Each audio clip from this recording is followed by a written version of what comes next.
So without further ado, I'll turn you to our first presenter, Dr. Wouter.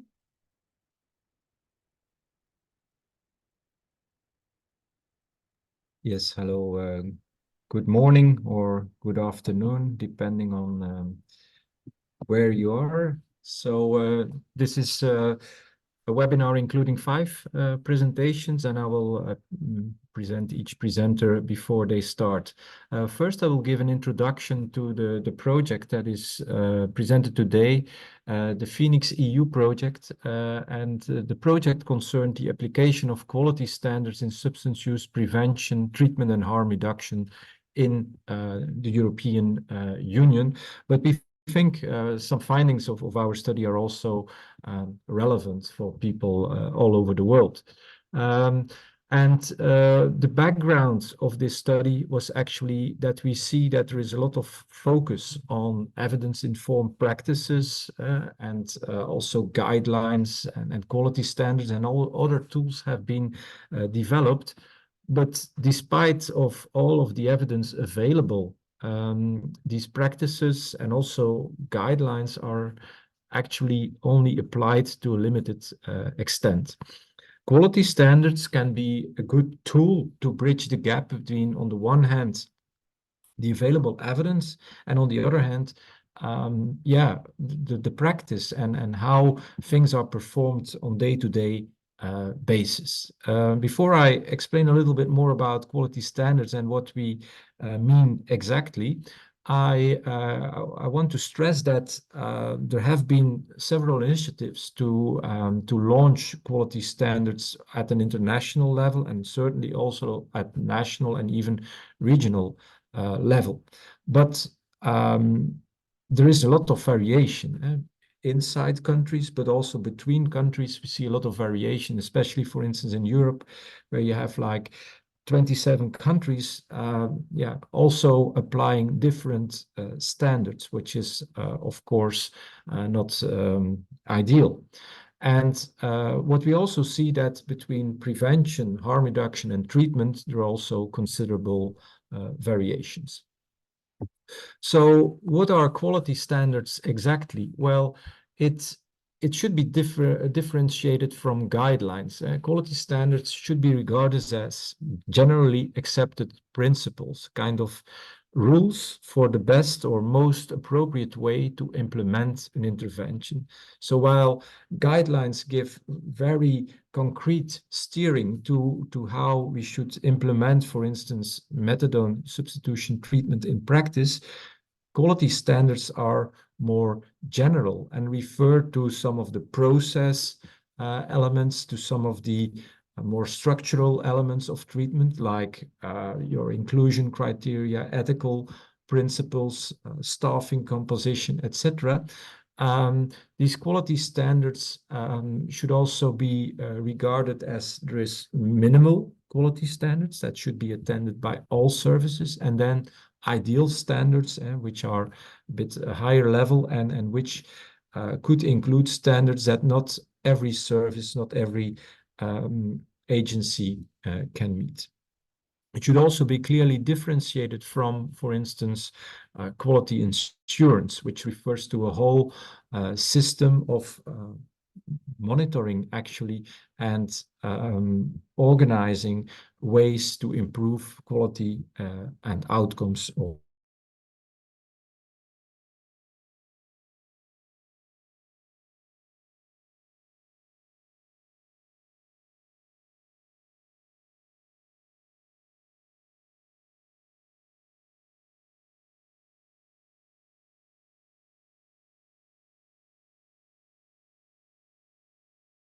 quality guarantees.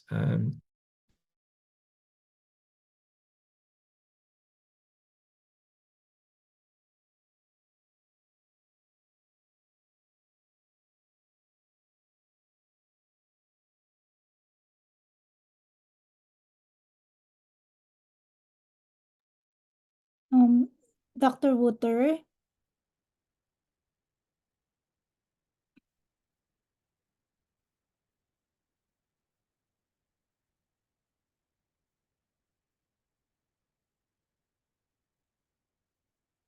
I think we lost him for a moment. Yeah, I think he's having internet connection trouble. Dr. Wouter, would it be possible like you just turned off your video and share your screen so that we have a better bandwidth? Okay, my video is, so I hope you still understand me. To increase the degree of implementation in daily practice, also these quality standards are needed, of course. Yes, sir. And you can also share your screen, please. Thank you. Oh, I was sorry. No worries, you're good. I'm trying to share my screen again. I don't know what happened. It should be working again now, right? We got it. Thank you. Yes.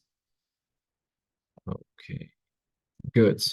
Always these troubles happen when they shouldn't. But anyway, there is a lot of quality standards available, I already mentioned. So at international, at European level, I listed some of these. And I refer, for instance, to the UNODC international standards for treatment and prevention, but also to the EU minimal quality standards in drug demand reduction, which will be referred to in a moment by Dijana. But also at national level, for instance, in Switzerland, there is a nice system of quality assurance that has been developed, also in the Czech Republic, which will be addressed by Michal in a moment. But also, for instance, in the Netherlands, quality standards have been developed together with service users, which is also, I think, a very nice innovative practice. So, and besides that, there is the guidelines I already referred to, but these are for very specific interventions, and also process and outcome indicators have been developed for monitoring the quality of services and interventions, and PROMs, PREMs are also like part of this program.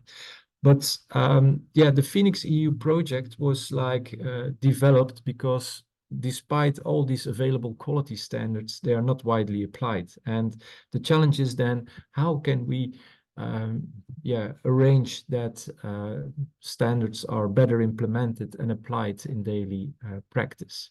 The FENIQS-EU project ran from April 21 to July last year, with the main objective to enhance implementation of quality standards in prevention, treatment, and harm reduction throughout the European Union, with more services, organizations, and countries applying these standards in daily practice. The focus was on the application of quality standards and on the factors stimulating implementation. And we started from like a strengths-based approach from countries and organizations that are yet implementing quality standards in daily practice. The project consortium consisted of 4 universities based in Belgium, the Czech Republic, Croatia, and France, and 4 European networks of prevention workers, Refaela, treatment, European Treatment Centers for Drug Addiction, EuroTC, EUFAS, and a network of harm reduction services and organizations correlation. That were the project partners, and this project partners collaborated around this project structure with the project management team at our university, Ghent University, Belgium. We had an international advisory board of experts on quality standards. And then we had also like representatives from several countries that assisted us throughout like the whole study to have like accurate information from all these countries. Now I will pass on to my colleagues who will each present part of the findings of this large European study. And we will start with work package 2, which is on the actual application of quality standards in several EU countries. And Dijana Jerković, who was formerly working at our university, but who is now connected to the University of Zagreb in Croatia, she will present the findings of this work package on the actual degree of implementation of quality standards in diverse European countries. Dijana, the floor is yours.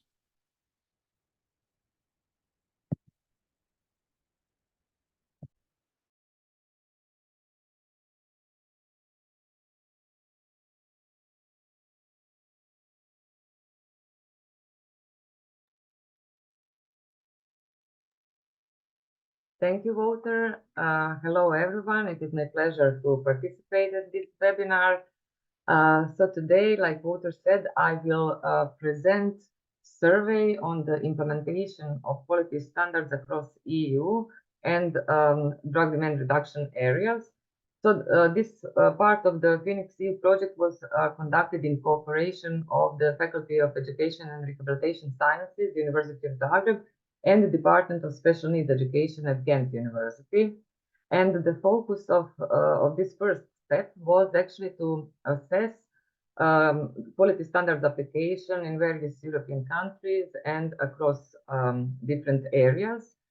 So to actually map application of the quality standards and to check their correspondence with one document, minimum quality standards, document that was adopted in 2015 by the Council of the EU.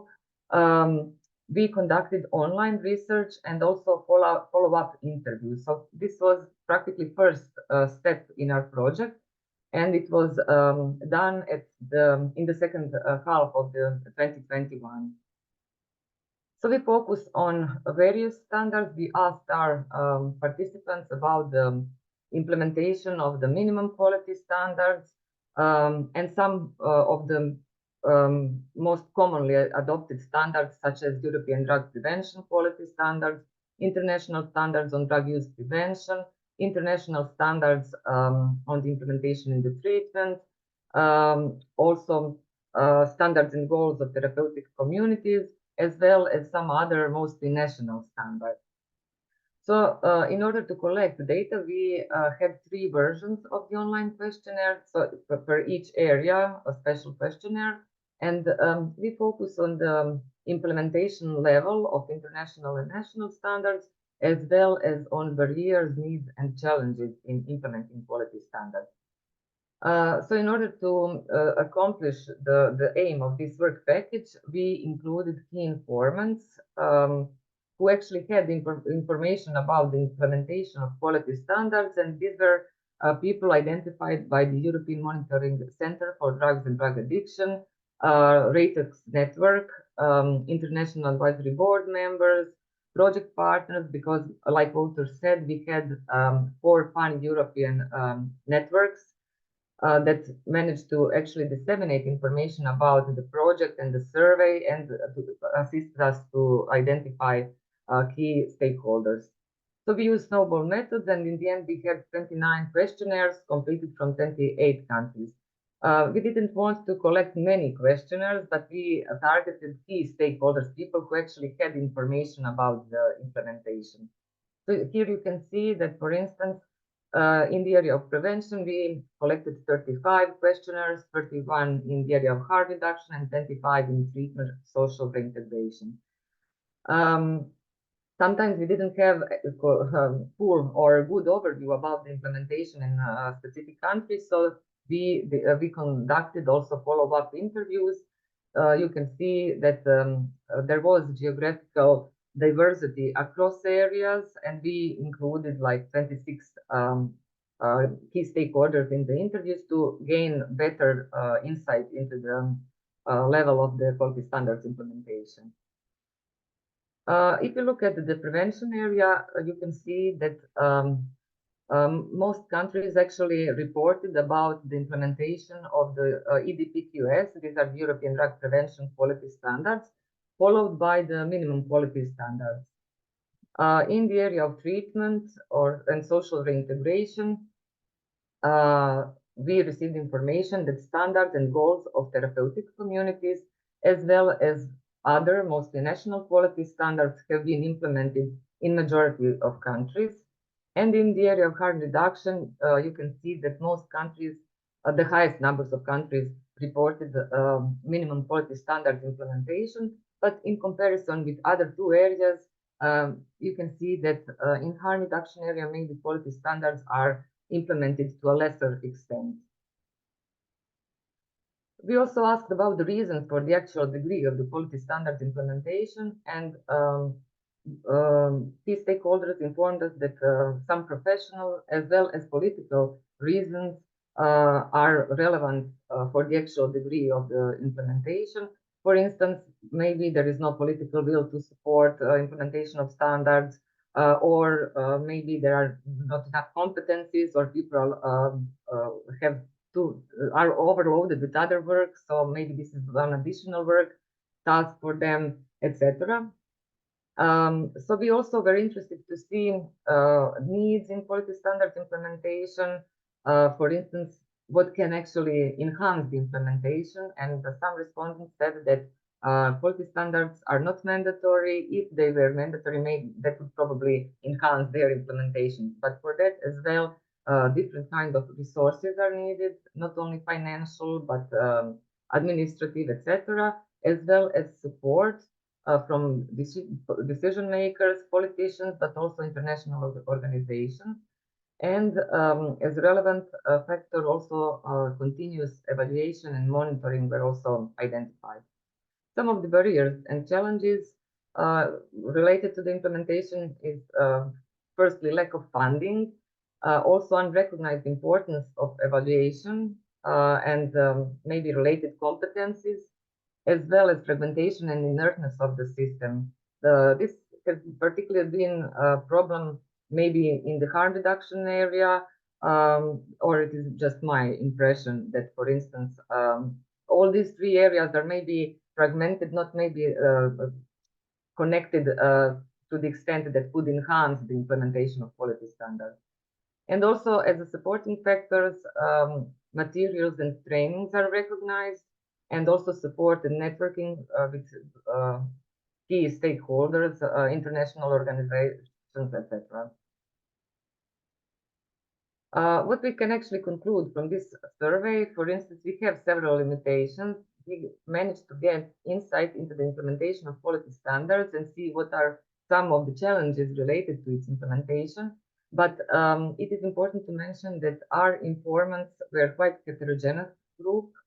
Even though we wanted to target stakeholders that have enough information about the implementation of quality standards, some of them reported implementation on the national level, some on the regional, other on the local level. So it is difficult actually to compare these kind of levels. And also in some cases, key informants from the same countries gave opposite answers. That's why we, among other reasons, conducted interviews to actually clarify this opposite information that we gained. And also some informants reported on the implementation only when the quality standards have been adopted by the government formally. And also we didn't get information for some countries. So we can conclude practically that quality standards implementation varies considerably, not only among countries, but also within drug demand reduction areas.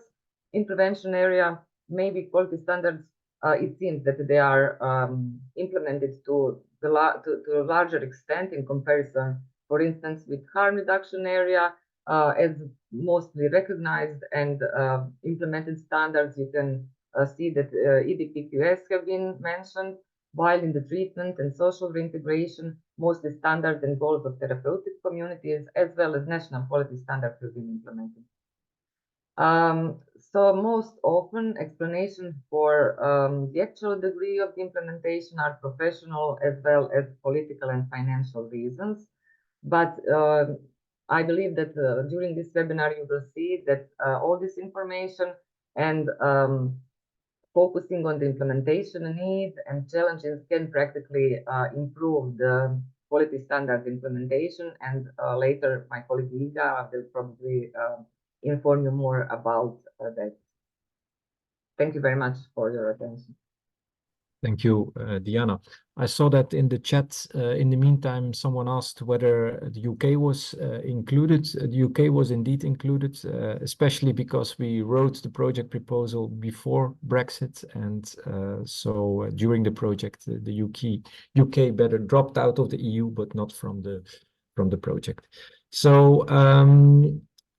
Michal, you're the next one, I think, to present. So the project consisted, like I said, about case studies. So we targeted good practice examples of quality standard implementation. And Michal Miovsky from the Charles University in Prague was, with his team, responsible for this part of the study, and he will address this now in the next few minutes. Michal. Thank you, Wouter, and hello, everyone. I will try to start it. So, perfect. Working package 3, as Wouter mentioned before, was targeted on case studies. And at the first time, I should define what exactly is the case and how we defined it. As Wouter presented in his first talk, our concentration and our focus was on what people did with quality standards, what they did for implementation, and what a real implementation means practically, technically, in day-by-day process. So we are focused on their stories, how they develop and how they implement the quality assurance system in their region or country. At the beginning, we were able to recognize and define almost 30 case studies, and we selected step by step the best examples where we can recognize what particular teams in particular countries or regions did with quality standards. In the end, we were able to select 12 case studies plus 2 extra, and I will mention why. You can see it in a flow diagram. In 2 rounds, we found 30 case studies, and we selected with special respect towards area prevention, treatment, and harm reduction to have at the end representatives for every single area and having different examples from different countries. And we try also to be enough culturally sensitive and politically sensitive towards different perspectives and ways what people did with quality standards. We had 2 extra examples from Switzerland and EMCDDA, and these examples were a little bit out of our range and original perspective, and it means that at the end we have together 14 examples of case studies.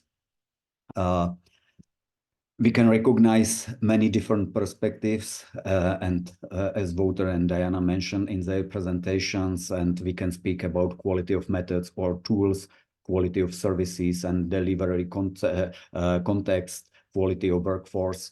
We can focus on prevention, treatment, or harm reduction, and we can also use different perspectives on standards and the process, and to be more focused on formative or normative approach.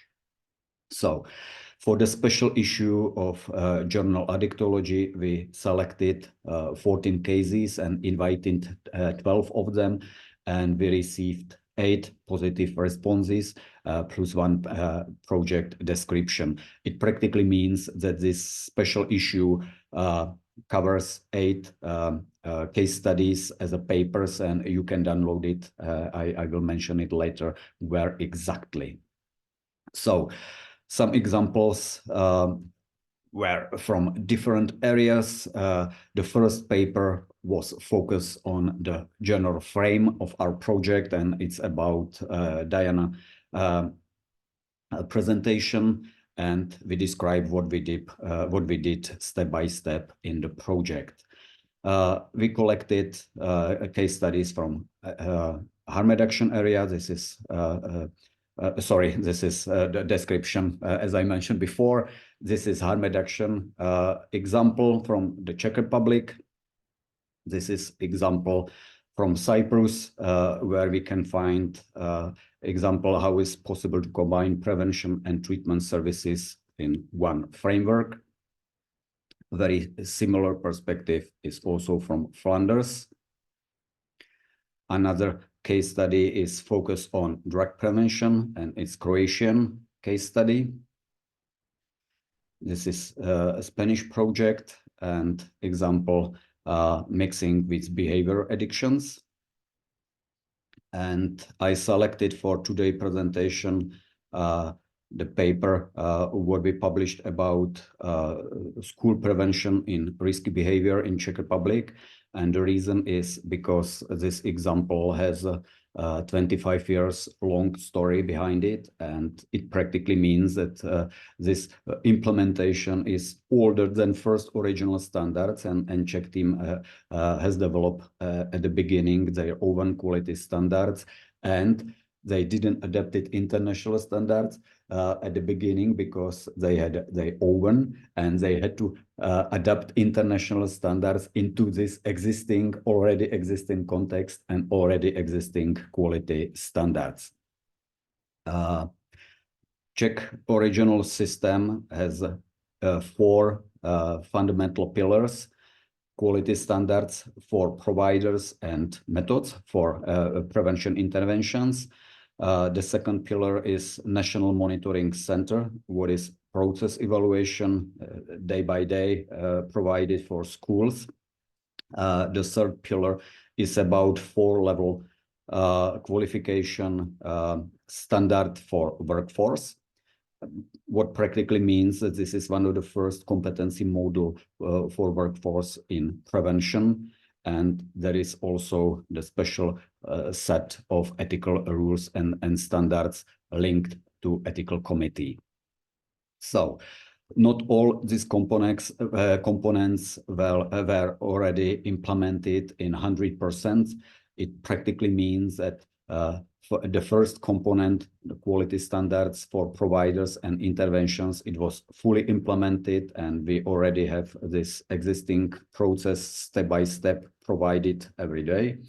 The second component was not so successful because the original 4-level qualification level failed, because we based this competency model on interdisciplinary approach, and our ministries have so different perspectives and were not able to find agreement how to share this competency model together, that we were not able to implement it in reality, and our ministries until today were not able to accept it, and it's only partially implemented. And the third component is, on the other hand, very successful, and we have for 10 years national-wide framework for monitoring, providing monitoring of interventions and services in prevention.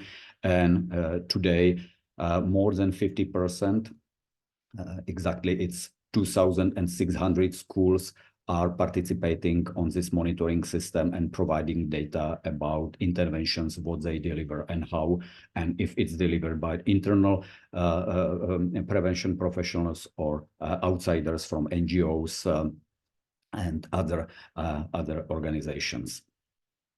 So, as I mentioned, all outputs are possible to download in hard copy. It's possible to receive in a hard copy. It's possible to download it from websites of the journal. It's also displayed on FENIQS websites, and many authors share these outputs also on ResearchGate profiles.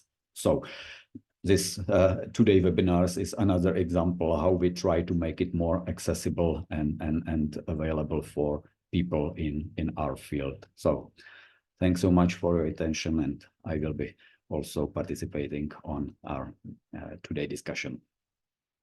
Okay, thank you, Michal.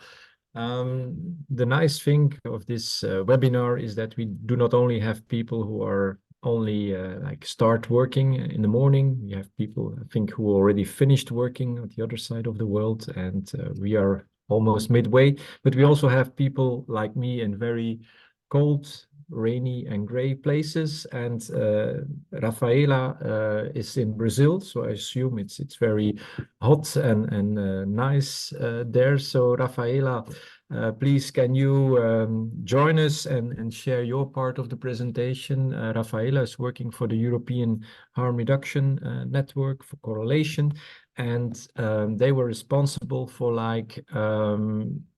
collecting do's and don'ts around implementation of quality standards across the three sectors we have just discussed. And the first part of that work package was a Delphi study, which Refaela will highlight now.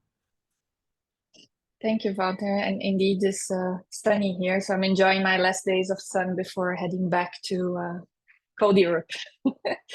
I tried to share the screen. Let me know, do you see the correct presentation slides there?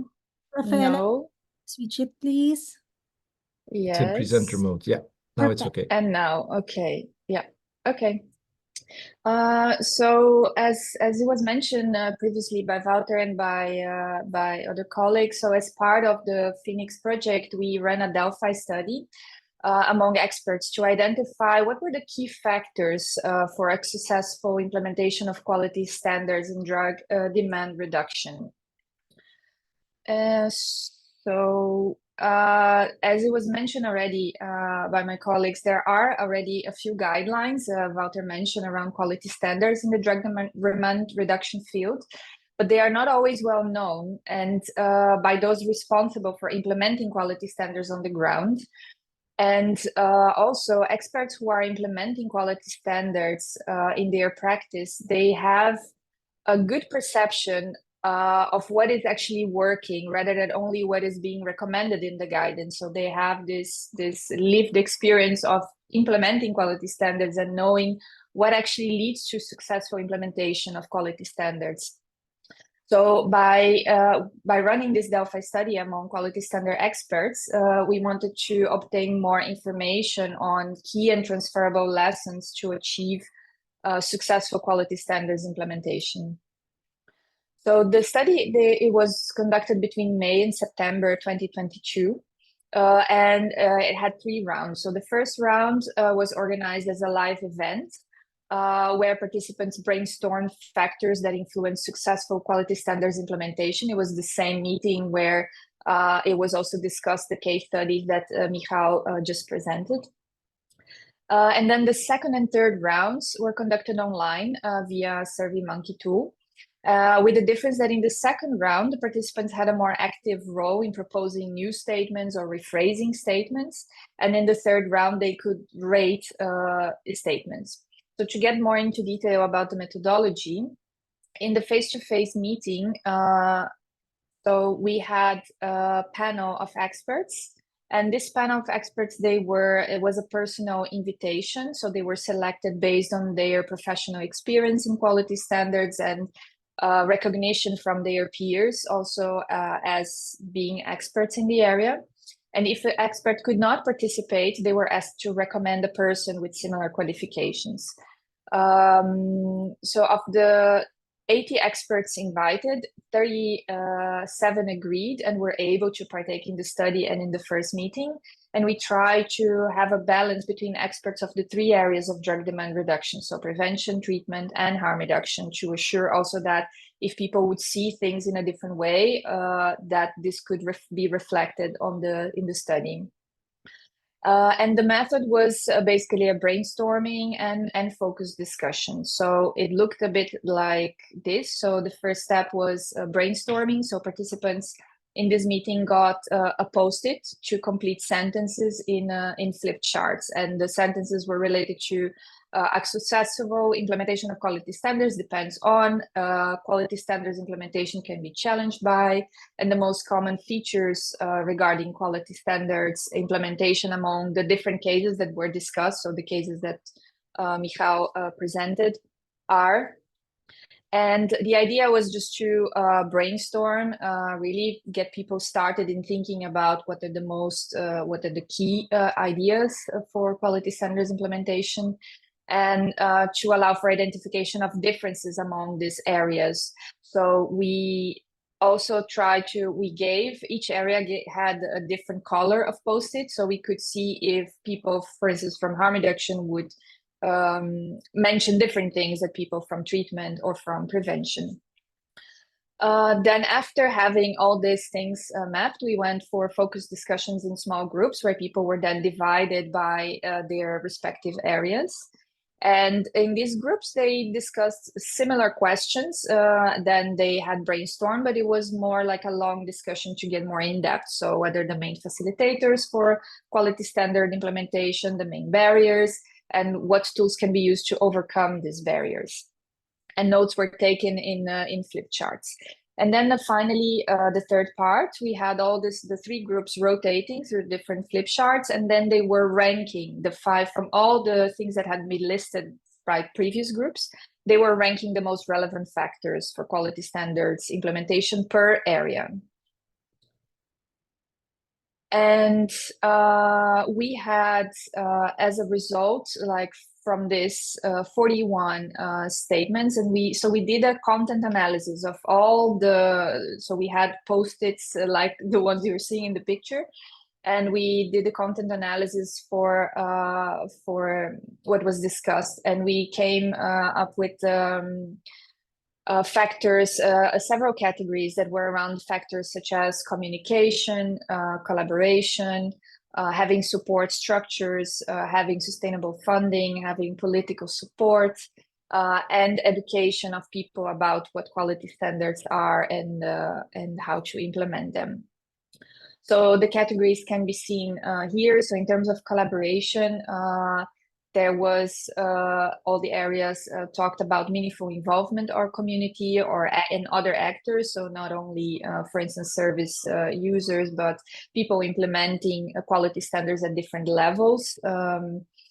Also education of staff and policymakers. So through a coaching on the job or through e-learning. So people need to know what the quality standards are. Communication was considered very important also, and communication has to be clear and collaborative, so it has to speak to the needs also of the different actors and the language of the different actors. Communication should be around quality standards goals, so not only about the end, you should implement this, but what will you achieve in order when you implement this? So that people get more the advantages of implementing quality standards. Also communication about which indicators we use to evaluate results, so people can measure this. Another very important thing, as it was mentioned already by Dijana as well, is political support, funding, sustained funding, and support structures. And by support structures, people meant implementation documents and guidelines, certification systems, and incentives, non-coercive incentives to implement quality standards. So this was the first round. These are examples of statements that came out of the first round, out of these 41 statements. And we had statements that were phrased both in negative and in positive ways. And in the end, because, for instance, a major challenge for QX implementation is that, and then this was revised. So we phrased everything more in a positive way. So instead of saying a major challenge, is saying what can improve quality standards. So then we went to the second round. It was between July and August 2022. And so from the experts, 73% of the experts participating in the first round were present in the second round. And there was a bit of a less, still we tried to find I lost the word, but we tried to that people would be from all the different areas, but we ended up having more people from prevention, almost 60% from prevention and around 30% from harm reduction and treatment in the second round. This round was conducted via SurveyMonkey, so was conducted online, and was based both on the key informant ratings and the factors and also mentioned in the first round, but also factors we identified in the literature.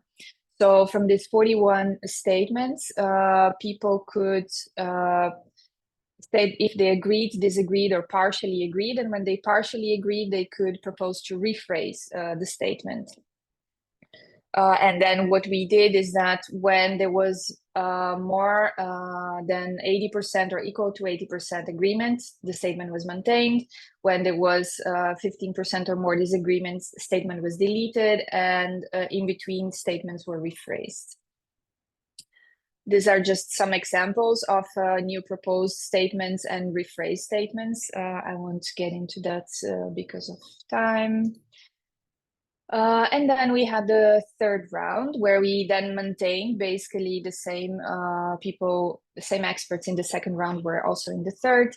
And then they could provide individual rating of the statement. So they were asked to rate the importance of each statement on a 5-point Likert scale from strong agreement to strong disagreement. And for those indicators that had at least 84% of agreement or strong agreement, and no strong disagreements, they remained. And this, we ended up with 15 final statements. So these are the final statements that the Delphi study came up with. And they focus on areas like the involvement of various stakeholders in the implementation of quality standards, having good communication and education strategy, so everyone is informed and know about the quality standards, and having continuous structure and political support. So for you to have an idea, statements that were deleted in this process related to involvement of stakeholders, specifically the statement involved mentioning involving people who use drugs and their families, so not all areas agreed on that. Also the need of a coordinating body or certification system for implementation of quality standards, there was not enough agreement on that. And linking financial support with certification also didn't achieve enough agreement for making to the final statements. So to conclude, what we found is that a successful implementation of quality standards depend on several factors, and not all these factors are fully controlled by those responsible for its ground implementation. For instance, when it comes to funding, mostly, and political support. We saw that the Delphi study had strengths that was multidisciplinary. There were a high rate of engagement, and some limitations that's in the final statements, they were still a bit general. So we wonder how easy it would be for them to be applicable in practice.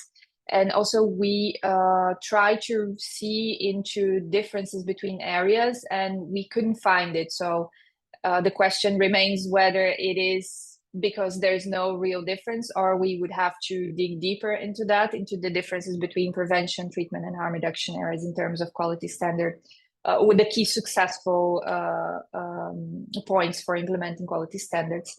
And then just to finalize regarding applicability in practice, so to try to cope with this limitation, also we planned a toolkit that will be presented by our colleague Iga. And that was it for my part. Thank you, Refaela. As you rightfully announced, Iga will now make a presentation of the toolkit that was developed as part of the FENIQS-EU project, to enhance actually the actual implementation of quality standards. Iga, the floor is yours. Yeah, thank you very much, Wouter. The presentation is displayed properly? Okay, thanks. So yes, the kind of final product in terms of chronology of the project was the toolkit that we developed to support the implementation of quality standards in practice. And the work on this toolkit was a part of our work package number 4 that basically took the results from all of the previous work packages implemented within the project and put them together to kind of try to also translate them into more practical terms that are relevant for people working in the field on the ground level, to be kind of responsive to different real world contexts, and likely to boost the implementation of quality standards across different countries and locations. So as I mentioned already, the basis for the toolkit was the results of different earlier work packages implemented within the project before. So initially the toolkit included, the first draft included 4 main chapters. These were basic concepts regarding quality standards, the what can you do as a service provider, that it was based on the Delphi study that Rafa just summarized. The in practice part that was inspired and based on the guideline for implementing quality standards that was in the meantime published by the European Monitoring Center for Drugs and Drug Addiction independently, and then good practice cases which basically contain some of the cases that Michal also reported on. This QR code that you have here, it leads directly to the PDF with the toolkit. So if you are interested, you can instantly access it through here. Otherwise, we can share it also after our meeting. So basically, the draft of the toolkit was shared with all of the project partners and members of the scientific advisory board of the project. And then the collected feedback was implemented, and this reviewed version of the toolkit was used for the field testing. And I think that this is the part that is most interesting, probably, because we validated the toolkit through field testing in several organizations across Europe. This validation took place in the beginning until some mid-2023, and it was validated through 3 networks. So Refaela, Spain validated the toolkit among prevention organizations, the EuroTC among treatment organizations, several treatment organizations, and we, Correlation Harm Reduction Network, validated the toolkit among several harm reduction organizations. And this validation included 2 days long training. Oh, this should go back. Still, it included 2 days training and several months, 2 or 3 months, depending on the participant, of kind of one-on-one support or mentorship to implement selected quality standards in each and every of the organizations. The training was in each case adjusted to the current needs of each of the organizations, and it was based on their current situation and the needs assessment that they conducted in order to make it relevant also for them to use this toolkit and implement this quality standard. So after this mentorship program, we realized there are several challenges. We learned several lessons that related on one hand to some external organizational challenges, on the other hand on the toolkit they related to the toolkits and training themselves. So we realized that some of the difficulties or challenges in implementing quality standards are related to underfunding and lack of capacity of different organizations, a difficult political situation that was already mentioned, I think, by Dijana, the lack of capacity of organizations or lack of familiarity with different quality standards. On the other hand, what was more relevant for us from the point of view of improving the toolkit, we received some feedback regarding the problems with the language barrier. So not all of the services unfortunately have sufficient level of English language proficiency to be able to receive a training in English and use a guide in English. We identified some challenges regarding the experience of younger staff, for whom it was rather difficult to understand the content of the toolkit, which required certain background knowledge. There were some comments regarding the length of the toolkit, because I think that at the moment the PDF is around 100 pages. And then a need for longer training and longer, more intense follow-up. So all of this information allowed us to discuss the content of the toolkit and improve it hopefully further. And we ended with basically a toolkit that includes this 4 main chapters that I mentioned already, so that were present in the first draft. But also there are 2 additional elements. So these are the screenshots here, basically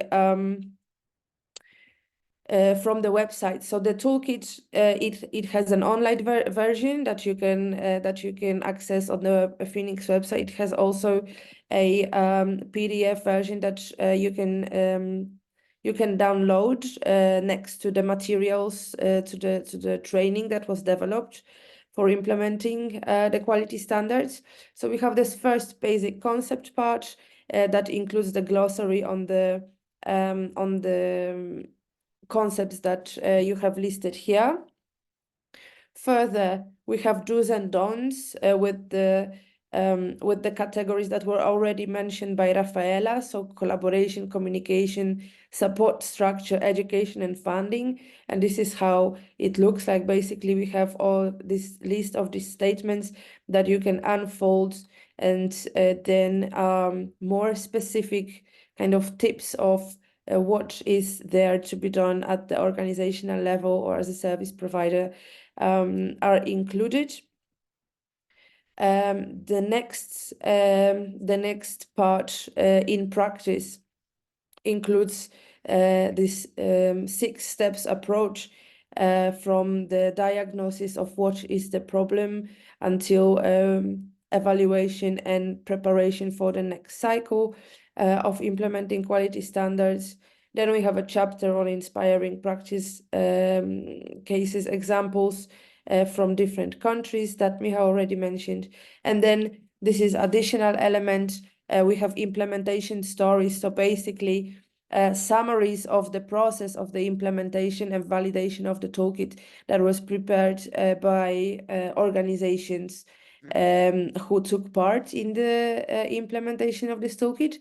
And also in the online version of the toolkit, there are 2 additional elements, the how to do it section that includes more practical implementation, also based on this validation process. So how to, for example, develop a logical framework of a process of implementation of quality standards from action to long-term outcomes.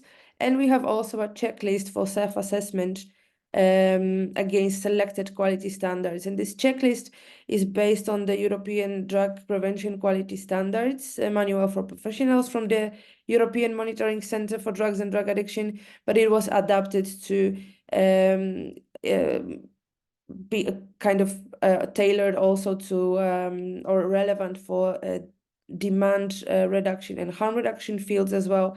As you can see here on the bottom right corner, for example, a standard prevention standard that included the alcohol, tobacco, and illegal drugs being banned in the facilities of the program was translated into more general statements. Our organization has a policy regarding substance use in the facilities, so it's relevant also for harm reduction, for example.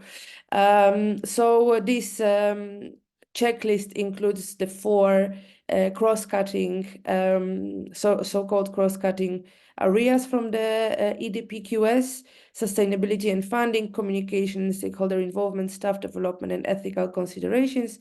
And basically, it's a list of such questions, as you can see here, that are yes or no, or questions with multiple possibilities and multiple possible answers as well. After answering all of these questions, our result is calculated based on the number of responses of each of these categories. So we have basic and expert standards in all these four areas. And in this way, organization or service can assess their situation, their current situation, or progress in implementing the quality standards that are included in this checklist, and hence know where maybe it's best to start for them. Yeah, so I believe that would be it regarding the toolkit. Again, you have a QR code for the PDF version. The online version is available on the FENIQS website that was linked by Rafa. So yes, if there are any questions, I'm happy to answer. Thank you very much. Thank you, Iga. Thank you for this interesting presentation on the toolkit. I'm just looking for sharing my screen on some other materials we have developed throughout the project. And I think one of the most interesting materials is a video tutorial. I would like to display it, but I also have the time in mind. So maybe it would be better to do that at another point. And I will share with you now further my presentation in which like a link to the video is included. Good. So all materials that we have developed, including the toolkit, are available on the project website, the FENIQS-EU website. There is also the video available. The video is actually a video about quality standards. What are they good for? And a very simple like comparison with, for instance, airline companies and why they need to adhere to quality standards. And this kind of comparison, I think, illuminates quite well why quality standards are also very much needed in drug use prevention, treatment, and harm reduction. I would like to conclude this webinar with some lessons learned from the FENIQS-EU project, and also some ways forward that we have like discussed with the project team. And of course, the first lesson learned from the project is that there is a wide range of quality standards available. They are not widely applied, or there's a lot of difference in application. But I think, yeah, that was already the start from the project, in which we especially saw that the differences in degree of implementation, there is a big difference, for instance, between prevention and harm reduction. And I think especially in the harm reduction field, and we also tried to contribute to that. And I think also Correlation did a big effort for that quality standards are now, I think, better known, and we are also trying to implement these more in the field of harm reduction. I think the next points are some common considerations, and that it's probably good, for instance, at the EU level or at a broad international level, that there is a joint declaration in which the need for quality standards is clearly emphasized. Also that these quality standards should be interdisciplinary, why they are so hardly needed. But regarding implementation, it's not always clear how to implement. So therefore, I think toolkits like we have developed and other initiatives can help. And these should be like combined in a roadmap for QS implementation, and how also to build like quality assurance systems and how to implement in daily practice quality standards, what resources, what support is needed. I think Iga and Refaela referred to the importance of involving service users and civil society also in the implementation of quality standards, in the development of quality standards, of course, but also in the implementation process, which is like a further lesson learned. Finally, I think it's important to integrate quality standards which are required at different levels. I think in the chat, someone from the UK posted already how quality standards are implemented or integrated there, because usually the health offices require some quality standards, and there is international or European quality standards which should also be adhered to. So it's a very big challenge to adhere to all these kind of quality standards which are like available at different levels. And one of the case studies deals with the case of Coolmine House in Dublin, which is like a large treatment organization which has successfully, I think, implemented quality standards which refer to the health system, the social welfare system, and also like international requirements. And I think a final step to take is also that we evaluate implementation of quality assurance system and the implementation of quality standards. So evaluation also on this level, I think, is a very important step to be taken in the near future. And we hope that with our project, we have contributed to these evolutions. I see that there is some movement in the chat. I think it's mainly information that is shared, but if there is any questions, we are very happy to take these, either questions related to the conclusions or to some of the specific work packages that were presented. Please do so, and we are ready to answer these. So are there any questions from the panelists or for the panelists? So please use the chat box, but while we're waiting for that, I think we have time for 2 or 3 questions. Maybe I should begin. So while we're waiting for the audience. So my question is specific to Refaela's presentation. You mentioned that the selection of participants for the Delphi method is by invitation. And I was wondering what was the criteria to identify these experts. Thank you very much for the question. It's very important in terms of representativity. So as it was mentioned by my colleagues, and please come in if needed, if you wish to contribute. We have, so in the project, we have at least 3 big networks represented, and these networks are representing the area of harm reduction, treatment, and prevention, so FENIQS-EU, EROTC, and correlation. So from these networks, we gathered some names. We also have representatives of universities, different universities, Zagreb and University of Ghent in the project. And also from the university, we got representatives of people working more from the academic side. And in all cases, we try to check in with colleagues from the area to see whether they had more ideas or not, whether they would recognize the list of names that was given as people who really are experts in the area. I don't know, Dijana, maybe if you want to complement with something. Yes, thank you, Refaela. I agree. Maybe just to mention that the first round was actually merged with the Quality Champions event that was held in as part of the work package 3 case study example. So this event was attended by particularly people who had expertise in the implementation of quality standards or some experience with it.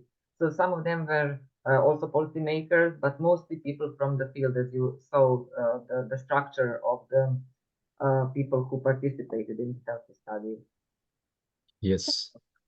Thank you. And I would like to add that we also work through like the national focal points, which are available in each country and are in connection with the European Monitoring Center for Drugs and Drug Addiction. And they also identified like people in the countries that were busy around quality standards. I have a quick look at the chat where I see that indeed the idea of involving service users is supported, nothing about us without us.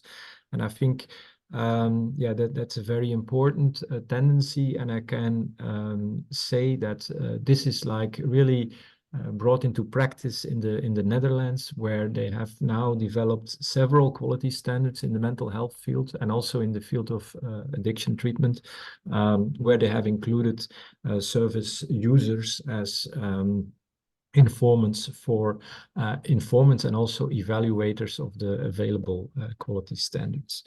There is one question by Michael, I think for IGA, around the toolkit and yeah, whether it's culturally adapted to be implemented, like I think also in other parts of the world. Is there cultural elements that can inhibit its application in other cultural settings?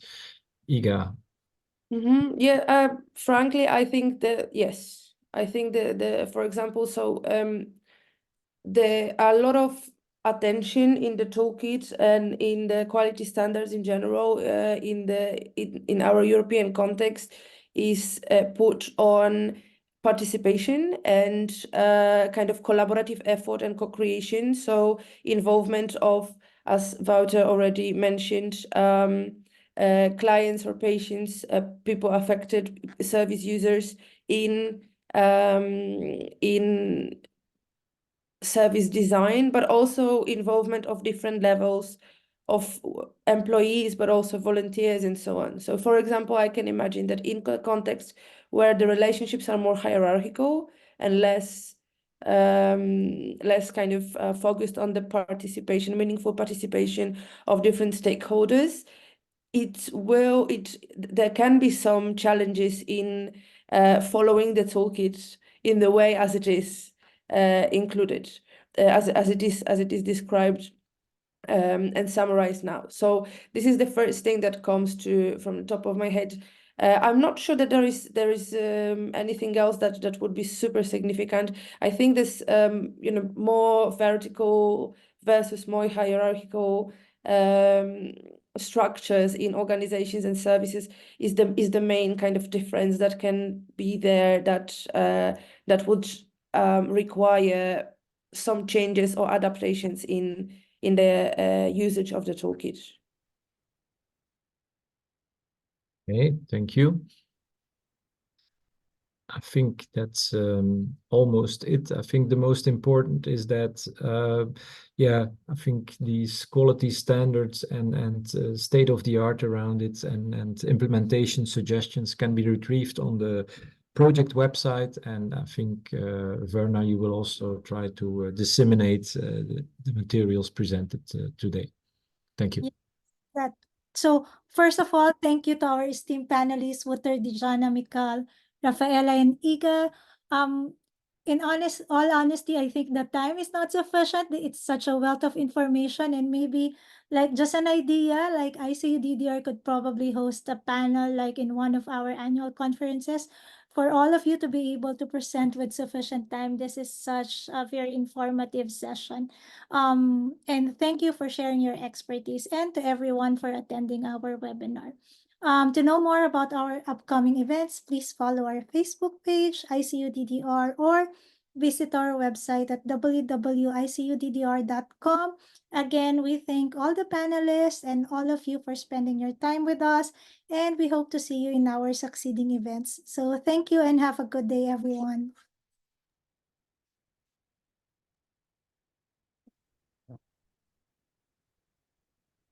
Thank you, Verna. Thank you. Bye-bye. Thank you. Goodbye. Bye.